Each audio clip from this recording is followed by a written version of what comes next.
নমো তাস্সা ভগবতো আরহাতো সাম্মা সম্বুদ্ধাস্সা। সেই ভগবান অরহত সম্যক সম্বুদ্ধকে নমস্কার।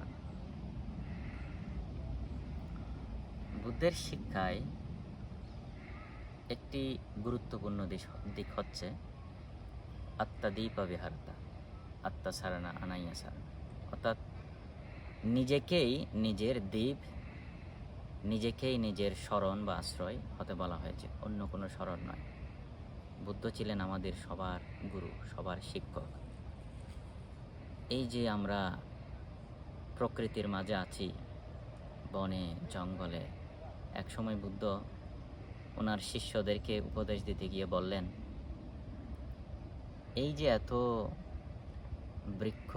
বৃক্ষের এত পাতা তোমরা দেখছ, সেই পরিমাণ জ্ঞান আমি আহরণ করেছি, কিন্তু অল্প কিছু পাতার পরিমাণ, যে পাতাগুলো নিচে পড়ে আছে আশেপাশে, সেরকম অল্প কিছু পাতার পরিমাণ শিক্ষা মাত্র আমি তোমাদেরকে দিচ্ছি।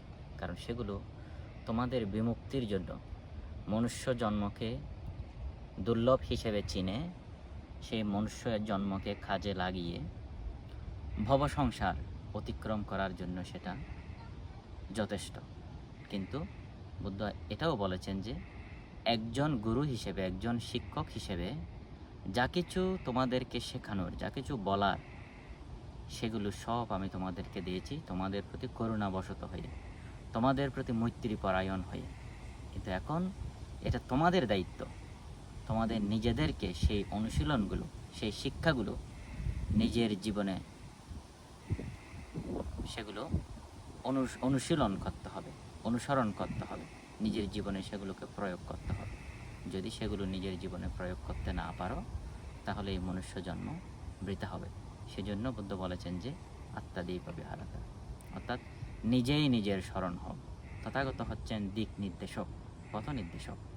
তিনি কাউকে স্বর্গে, ব্রহ্মলোকে, নির্বাণে নিয়ে যেতে পারবেন না, তিনি পথ দেখিয়ে দিবেন। আমাদের নিজেদেরকেই বুঝতে হবে কোন পথ আমরা অনুসরণ করব, কোনটা করব না।